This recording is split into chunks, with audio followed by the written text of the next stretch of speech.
J'ai toujours été animé par une quête d'absolu. J'ai demandé le baptême à 9 ans et je suis tombé assez amoureux de Jésus-Christ. Il était assez indéboulonnable chez moi, même si la plupart de mes potes étaient athées, s'en battaient les reins. Enfin voilà, la foi est restée importante pour moi jusqu'à se développer avec Jésus-Christ, jusqu'à avoir conscience de sa résurrection. Au fond de moi-même, voilà.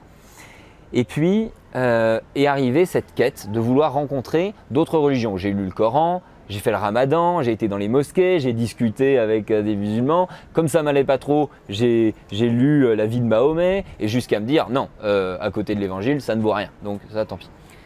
Mais parallèlement à ça, je suis tombé sur d'autres lectures. Par exemple, je pense à Conversation avec Dieu de Neil Walsh ou encore des livres de Deepak Chopra ou de Eckhart Tolle, qui sont des livres qui ne s'opposaient pas à Jésus-Christ, que j'aimais, mais qui le revisitaient par rapport à ce que je savais de lui.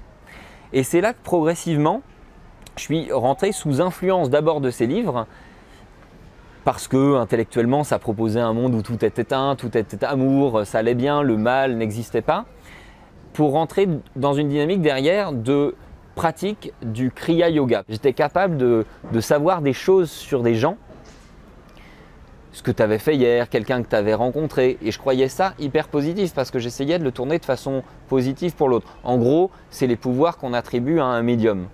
J'ai développé ces pouvoirs et parallèlement à ce que je les développais, j'avais des angoisses assez fortes. Et ça va être la réelle différence par rapport aux dons ou au charisme. C'est que les dons ou les charismes qui viennent de Dieu sont gratuits, alors que ce qui vient d'esprit sont des attachements qui te créent toujours de l'angoisse, ne te donnent jamais une authentique paix intérieure. D'un côté, j'étais chrétien. Je restais chrétien, fidèle à Jésus-Christ, et de l'autre côté, j'étais complètement sous influence ésotérique. Alors, j'ai décidé de partir en pèlerinage mendicité, puisque Jésus invite à aller dans la rue mendier sa vie. Et en revenant de ce pèlerinage, qui était une expérience avec beaucoup de témoignages chrétiens très forts, je suis rentré dans une bibliothèque ésotérique, et là, j'en suis ressorti avec la conviction que, en fait, les deux n'étaient pas compatibles. Et en allant à la messe le dimanche matin, j'ai ressenti une vague de joie immense à ce moment-là, et j'en suis ressorti chrétien catholique. Mais dans ma tête, j'étais toujours sous influence ésotérique, j'étais toujours capable d'argumenter la réincarnation, parfois même Bible en main. C'est pour ça que j'ai tapé plan chrétien au secours, s'il vous plaît, en mai. Et je suis tombé sur un festival qui s'appelait Welcome to Paradise, organisé par la communauté du chemin neuf. J'ai été à ce pèlerinage, j'étais complètement perdu. Et à la fin du festival, il m'a été proposé de vivre le baptême dans l'esprit, qui est une vraie effusion de l'Esprit Saint qu'on vit avec d'autres frères. Et l'un d'eux a eu une vision pour moi de mon âme sous influence ésotérique qui était comme un désert complètement aride et dans lequel il y avait un oasis et dessous cette oasis il y avait une étendue d'eau qui pouvait refleurir le désert. J'ai tout de suite su que c'était mon âme. Une semaine plus tard, je dégageais mon coach ésotérique pour bâtir mon entreprise. Il se trouve que dans ma vie, ma fiancée me dégageait et heureusement parce que j'étais complètement bancal.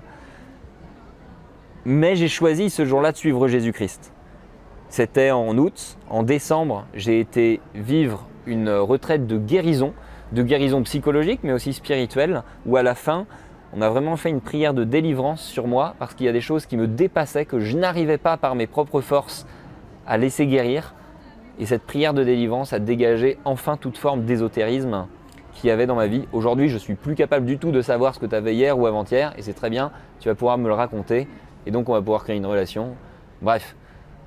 Je sais que la vie chrétienne est un vrai chemin exigeant de joie qui nécessite de ne pas avoir réponse à tout, mais d'accueillir l'autre que nous-mêmes, le tout autre que nous-mêmes, nous aimer.